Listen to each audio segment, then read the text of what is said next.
ಹಾಗಾಗಿ ನಮ್ಮ PC ಮೋಹನ್ ಅವರು ಆಡು ಮುಟ್ಟದ ಸೊಪ್ಪಿಲ್ಲ ಅನ್ನುವ ಹಾಗೆ ಒಬ್ಬ ಅಜಾತ ಶತ್ರು.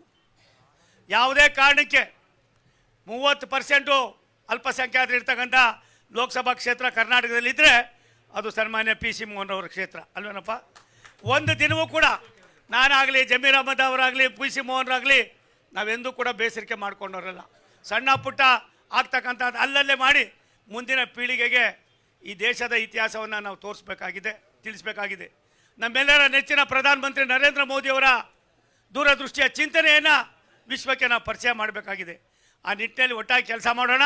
ಇವತ್ತೇನಿಲ್ಲೊಂದು 8 ಕೋಟಿ ಎಷ್ಟಪ್ಪ ಇದು ಖರ್ಚಾಗಿರೋದು? 14 ಕೋಟಿ ನಾವು ಖರ್ಚು ಮಾಡಿದ್ದೀವಿ ಭಾರತ ಸರ್ಕಾರ. ನಾನು ಹೋದ ಸಾರಿ ಬಂದಾಗ ನನ್ನ ಸ್ನೇಹಿತ ಇರಲಿಲ್ಲ, PC ಮೋಹನ್ರವರು ಇರಲಿಲ್ಲ. ಅವತ್ತು ಹೇಳಿದೆ ಈ ರೋಡ್ ವೈ ಕ್ಲಾಸ ಮಾಡಬೇಕು ಅಂತ. ನಮ್ಮ ಅಧಿಕಾರಿಗಳು ಮತ್ತು ಎಲ್ಲ ಸೇರಿ ಚೆನ್ನಾಗಿ ಮಾಡಿದ್ದೀರಿ. ಯಾರಿದ್ದಾರೆ ಗುತ್ತಿಗೆದಾರ ನಾನು ಅಭಿನಂದನೆ ಸಲ್ಲಿಸ್ತೀನಿ.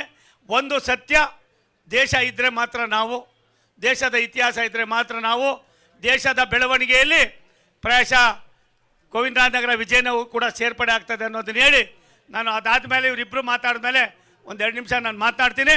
ಇದಕ್ಕೆ ಪೂರಕವಾದ ಒಂದು ಶಕ್ತಿಯನ್ನು ನಮಗೆ ಕೊಟ್ಟಂಥವರು ರಾಷ್ಟ್ರದ ಪ್ರಧಾನಮಂತ್ರಿ ನರೇಂದ್ರ ಮೋದಿಯವರು. ಈ ರಾಷ್ಟ್ರದ ರೈಲ್ವೆ ಮಂತ್ರಿಗಳಾದ ಸನ್ಮಾನ್ಯ ಅಶ್ವಿನಿ ವೈಷ್ಣವ್ ಅವರು, ಇವರಿಬ್ಬರ ಮುಂದಾಳತ್ವದಲ್ಲಿ ರಾಷ್ಟ್ರದ ಪ್ರಧಾನಮಂತ್ರಿಗಳ ಒಂದು ಆಶಯ ಏನಿದೆ, ಕರ್ನಾಟಕವನ್ನು ಅಭಿವೃದ್ಧಿಯಿಂದ ಕೊಂಡೊಯ್ತಕ್ಕಂಥದಕ್ಕೆ ಜಮೀರ್ ಅಹಮದ್ ಸಾಹೇಬ್ರೆ ಯಲಹಂಕದ ಬಳಿ ಒಂದು ಮೆಗಾ ಟರ್ಮಿನಲ್ ಪ್ರಾಜೆಕ್ಟನ್ನು 5,700 ಕೋಟಿ ರೂಪಾಯಿಗಳಲ್ಲಿ ಈಗಾಗಲೇ ಕ್ಯಾಬಿನೆಟ್ಗೆ ಹೋಗ್ತಾ ಇದೆ. ನನಗನ್ನಿಸ್ತದೆ ರೈಲ್ವೆ ಇಲಾಖೆ ವಿಶ್ವದ ಭೂಪಟದಲ್ಲಿ ಕೇವಲ ದಕ್ಷಿಣ ಭಾರತ ಅಲ್ಲ, ಉತ್ತರ ಭಾರತ ಕೂಡ ಎಲ್ಲ ಒಂದು ಕಡೆ ನಮ್ಮನ್ನು ನೋಡಿ ಈ ರೀತಿ ಕೆಲಸ ಹೆಂಗಾಯಿತು ಅನ್ನೋ ಮಟ್ಟಿಗೆ ಬಂದಿದೆ. ಯಲಹಂಕದ ಬರೀ 5,700 ಕೋಟಿ ರೂಪಾಯಿನ ಮೆಗಾ ಕೋಚಿಂಗ್ ಸೆಂಟರ್ನ ಮಾಡ್ತಾ ಇದ್ದೀವಿ.